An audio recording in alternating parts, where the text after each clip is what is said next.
আসসালামু আলাইকুম viewers, welcome back to Ferdousi kitchen. আজকের রেসিপি গরুর ভুঁড়ি ভুনা বা ভাজি। এই খাবারটি অনেকেরই পছন্দ, আবার অনেকের অপছন্দ। যারা এই খাবারটি পছন্দ করে তাদের জন্যই আমার আজকের ভিডিওটি।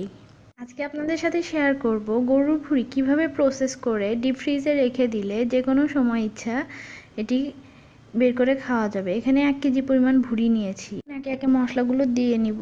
1 কাপ পরিমাণ পেঁয়াজ বাটা দিয়েছি। আপনারা ইচ্ছা করলে এখানে পেঁয়াজ কুচিও দিতে পারেন। 1.5 টেবিল চামচ আদা বাটা, 1.5 টেবিল চামচ রসুন বাটা, 1 টেবিল চামচ হলুদের গুঁড়া, 2 টেবিল চামচ জিরার গুঁড়া, এখানে আপনারা জিরা বাটাটাও দিতে পারেন, 1.5 টেবিল চামচ ধনিয়া গুঁড়া, 1.5 টেবিল চামচ মরিচের গুঁড়া। ঝালটা যে যেমন খান সেই অনুযায়ী দিয়ে নেবেন। এখানে আমি কয়েকটি কাঁচামরিচ ফালি করে দিয়েছি। পরিমাণ মতো লবণ দিয়ে দিলাম। প্রথমে বেশি লবণ দিবেন না, চেখে পরে দেওয়া যাবে। এখানে আমি নিয়েছি একটি তেজপাতা, 5-6টি সাদা এলাচ, 2টি কালো এলাচ, 4-5টি দারুচিনি। যে পাত্রে ভুঁড়িটি রান্না করব সেই পাত্রে ভুঁড়িগুলো ঢেলে নিয়েছি। এবার এখানে পরিমাণ মতো তেল দিব। এখানে আমি 4-5 টেবিল চামচ তেল দিয়েছি। পরিমাণ মতো পানি অ্যাড করে দিব। এখানে 4-5 কাপ পানি দিয়ে নিয়েছি। পরে যদি মনে হয় যে আরও লাগবে অ্যাড করে নেবেন। এবার মশলাগুলো একটু নেড়ে চেড়ে মিশিয়ে দিচ্ছি ভুঁড়ির সাথে।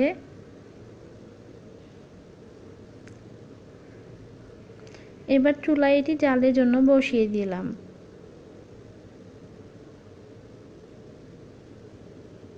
মশলার সাথে ভুঁড়িগুলো মেশানোর সময় আমার মনে হয়েছে যে পানিটা একটু কম হয়েছে, এজন্য আরও আমি 3 কাপ পানি অ্যাড করে দিয়েছি। টোটাল 8 কাপ পানি দিয়েছি। প্রথমে চুলাটি হাই ফ্লেমে দিয়ে ভুঁড়িগুলো বলক তুলে নিতে হবে।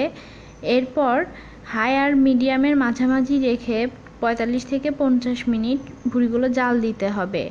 পানিটা অনেকটাই শুকিয়ে এসেছে, আর ভুঁড়ির জাল দেওয়ার সময় ঢেকে দেওয়ার কোনো প্রয়োজন হয় না। পানিটা যেহেতু শুকিয়ে এসেছে, আমি এখন চুলার জালটি বন্ধ করে দিব। রাতে জাল করার পরে ভুঁড়ি ঠান্ডা হলে আমি এই পাতিলটা ধরে নর্মাল ফ্রিজে রেখে দিয়েছিলাম। এখন সকালবেলা আমি এটা বের করেছি আবারও জাল দিয়ে একদম পানিটা শুকিয়ে ফেলার জন্য।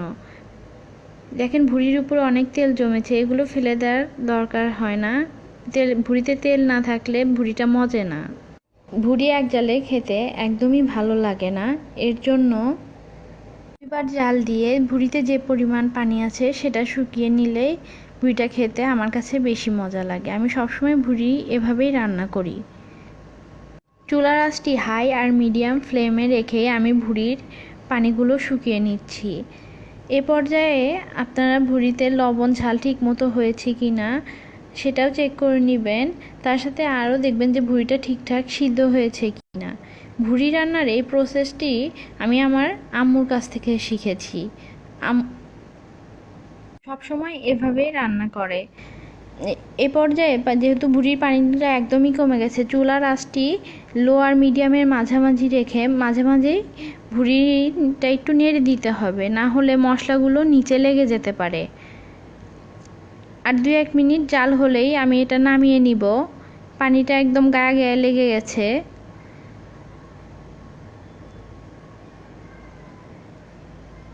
এখন এটা আমি নামিয়ে ঠান্ডা হওয়ার জন্য রেখে দিব। ভুঁড়িগুলো ঠান্ডা হয়ে গেছে।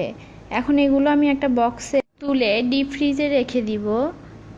যখনই ইচ্ছা বের করে শুধু বাগার দিয়ে নিলেই হবে। এখন আমি কিছুটা রেখে দিয়েছি ভুঁড়ি, এটা বাগার দিয়ে নিব। বাগার দেওয়ার জন্য এখানে আমি পেঁয়াজ কুচি দিয়েছি, কয়েকটি কাঁচামরিচ ফালি দিয়ে দিলাম। আমার একটু ঝালটা কম মনে হয়েছে, যাদের ঝালটা ঠিকঠাক থাকবে তাদের আর কাঁচামরিচটা দেওয়ার দরকার নেই। পেঁয়াজটা একটু হালকা একটু লাল করে ভেজে নিব, একদমই মুচমুচা করব না। বক্সে তুলে এইভাবে ভুঁড়িগুলো আপনারা 6 মাস পর্যন্ত ডিপ ফ্রিজে রেখে দিতে পারেন। আসলে ভুঁড়িটা যারা আমরা পছন্দ করি এতদিন হয়তো আমাদের বাসায় থাকে না, তারপর আপনারা যদি সংরক্ষণ করতে চান এভাবে করতে পারেন। এবার ভুঁড়িগুলো আমি দিয়ে দিচ্ছি। ভুঁড়িগুলো দেওয়ার পরে নেড়ে চেড়ে নিব।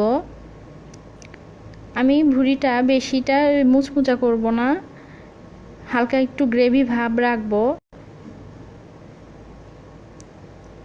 আমার ভুড়ি ভাজিটি হয়ে গেছে। আমার ভিডিওটি যদি আপনাদের ভালো লেগে থাকে লাইক দিবেন, কিছু জানার থাকলে কমেন্ট করবেন, ফ্রেন্ডস অ্যান্ড ফ্যামিলির সাথে শেয়ার করবেন। আর নতুন নতুন ভিডিও পেতে আমার চ্যানেলটি সাবস্ক্রাইব করবেন। সবাই ভালো থাকবেন। আল্লাহ হাফেজ।